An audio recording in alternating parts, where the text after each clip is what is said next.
Oui, très cher internaute, bonjour, bonsoir, ça dépend de là où vous êtes en ce moment. Et ça, bien, un des serviteurs, on pense sango, bellon, quoi, la masse, ça nous fait énormément plaisir, quoi, qui vous a tellement nombreux de nous suivre de partout là, vous êtes, merci, merci, naba, oyo.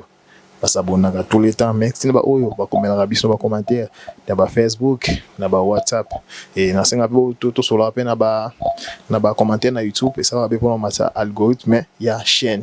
Comme nous le savons tous que la RDC, Robert contre Jamaïque, tout ça qualifié dans le mondial, une très bonne chose parce que ça fait plus de 50 ans déjà qu'il est au mondial.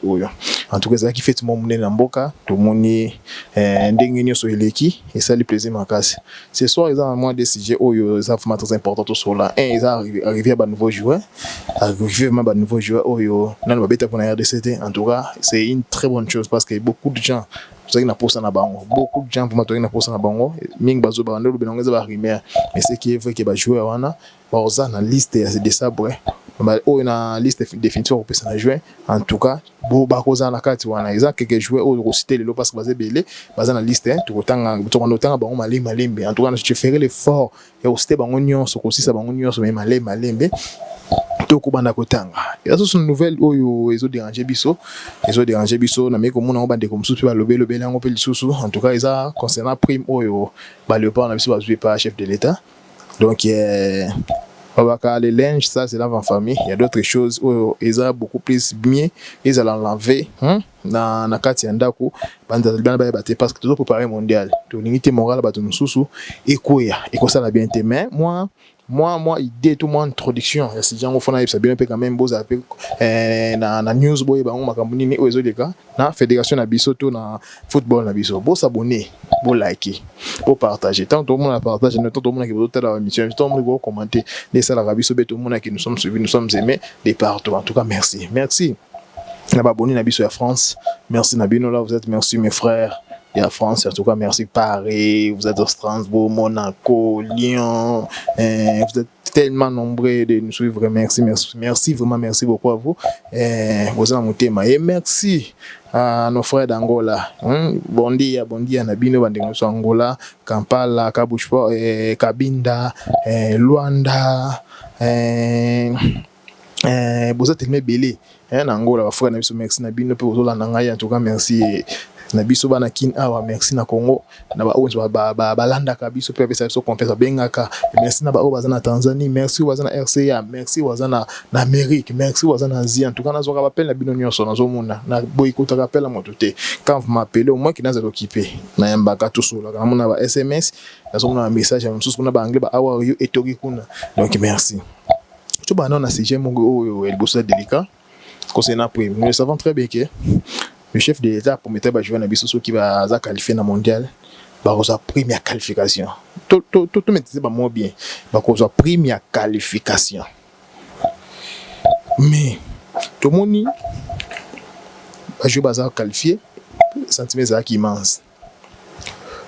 Le président va remettre bon Jeep ninga lubaki. Mais la Jeep tout le monde na liste oyo ezalaki oyo il y a staff na biso pesa qui na faire 5 ans et 60 personnes 60 65 personnes pour nous avoir des informations vous pouvez vérifier partout mais ministère na biso to présent tu vas pesa qui va pesa cadeau ya 40 jeep na Katiwana et remarquer bien qu'il va remarquer que tu me sous bande de qu'il y a d'autres personnes le couteau m'a bête ne mérite pas de prendre la voiture quand même d'autres personnes dans staff wana pas blum tout le monde en hôtel en ngote pour ça puis na bango il y a d'autres personnes qui sont tout le monde on est blum bango rôle ma casse va jouer na équipe nationale ezanini to yebi ngote ils sont là bango nyonso wana et mambami tukizaki dispensaire ba o bazala ki na beta ki bazui et d'autres simba kité bazongisa ki moi qui nombre ya mituka na place ba bazola ki mituka na basa de fort ki bana marque anezonga pe bazongisa marque mususu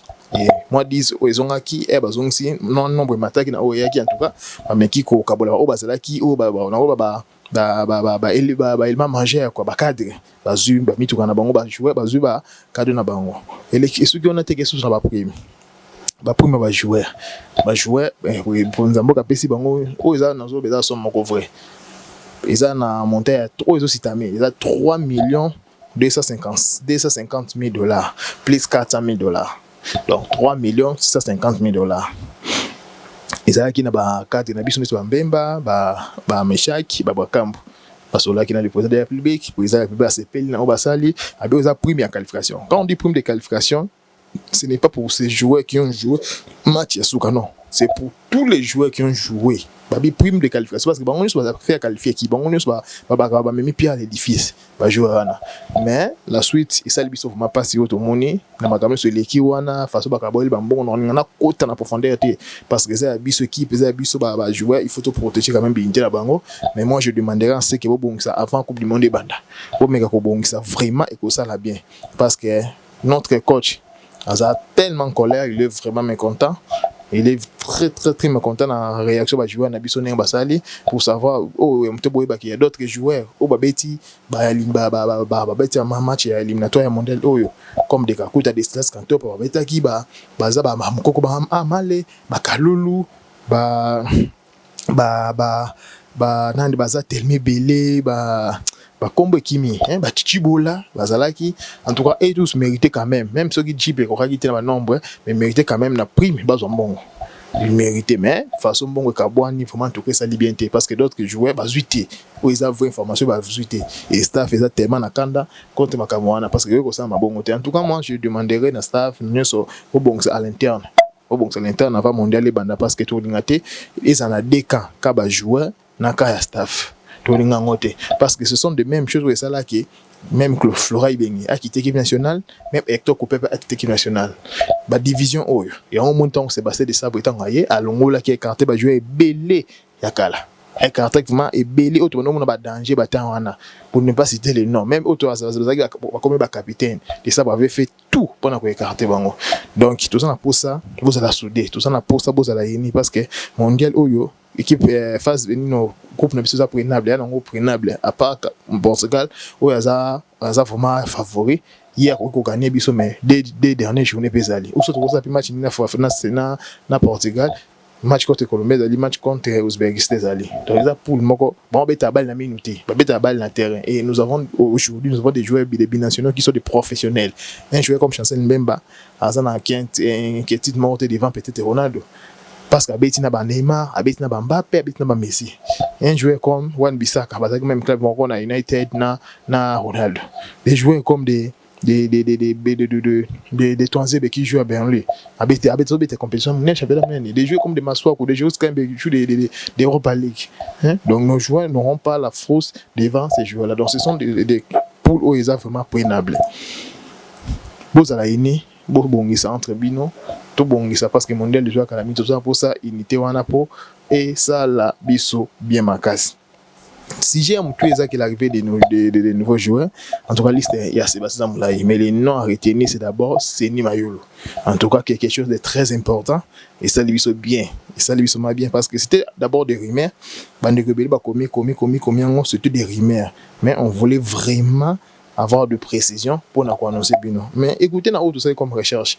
Écoutons ensemble tout le temps après que je suis l'homme de recherche.